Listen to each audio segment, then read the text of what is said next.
ወይሱ መጣ ደግሞ ወይሷ መጣች ደግሞ እንዳንባል የሚያደርጉን አንደኛውና ዋነኛው የሰዎችን ሐሳብ በምንም ተአምር አለመንቀፍ።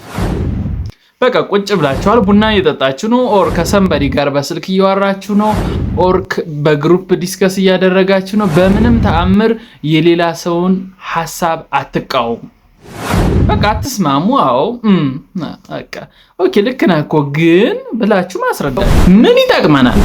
በቃ በጣም ኤግዛጀሬት በጣም የከፋ ነገር ካልሆነ በስተቀር ሰው የሆነ ሐሳብ ስለሰነዘረ ኖ እንደሱማ ምናምን ከማለት ኦኬ ልክ ነህ አንተም ግን አንቺም ልክ ነሽ ግን ብለን ማስረዳት። አንድ ሰው ቫልዩ ሊያደርገን የሚችለው ሊወደንም ሊጠላንም የሚችለው በንግግራችን ነው። የሰውን ሐሳብ መቃወም የለብንም። ለምን? እሱ የመሰለውን የተናገረው በራሱ ልክ ነው። ልክ ነህ እኮ ብለን ስንጀምር መጀመሪያ የሱን ሐሳብ እንዳከበርን ኦር እንደወደድነው ይረዳል። አንደኛው ይሄ ነው። ሁለተኛው ደግሞ ከፊት ፊቱ ነው የሚባለው። በቃ ከአንድ ሰው ጋር ኢንጌጅ ስናደርግ ኢንተርናሊ ደስ ብሎ ሊሆን ይገባል። ጀስት ለማስመሰል ምናምን ሳይሆን ጀስት ያን ሰው ምን ፈልገውና ከዛ ሰው ጋር ማውራት የምንፈልግ ከሆነ ብቻ ነው የምንገናኘው። ካልሆነ መጀመሪያውንም አለመገናኘት አለማውራት ነው።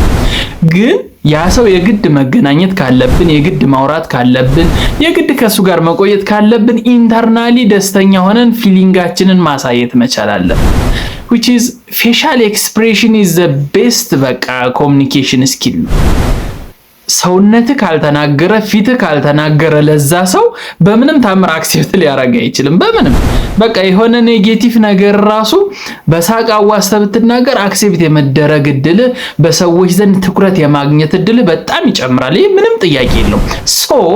በሰዎች ዘንድ ተወዳጅ ለመሆን ኦር ደግሞ ከኛ ጋር እንዲቆዩ እኛን እንዲሉ ፎሎ እንዲያደርጉን በተለያየ መንገድ እሱ ሲመጣ እኮ ጥሩ ልጅ ነው ዋው ምናምን እንዲሉን ከፈለግን which is በጣም በቃ ደስ ብሎን ነው ከሰዎች ጋር ኢንጆይ አድርገን ነው መቆየት ያለብን።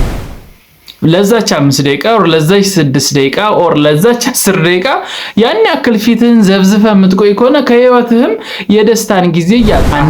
ሰዎችን በግድኛን እንዲወዱን የምናደርገው በእነኚህ በሁለት ምክንያቶች ነው። የሰውን ሐሳብ ማክበር አለመቃወም፣ እንደኛ ደግሞ ኤክስፕረስ በምናደርግበት ኦር የራሳችንን ሐሳብ በምንገልጽበት ሰዓት ፌሻል ኤክስፕሬሽናችን በቃ ሰዎችን አትራክት የሚያደርግ ኦር እንዲወዱን የሚያደርግ መሆን። ዛሬ ቪዲዮ ይሄን ይመስላል። ከተመቻችሁ ላይክ በማድረግ ቤተሰብ ሁኑ፣ እንዲሁም ሰብስክራይብ በማድረግ ቤተሰብ ሁኑ። በቀጣይ በአዲስ ቪዲዮ መጣለው።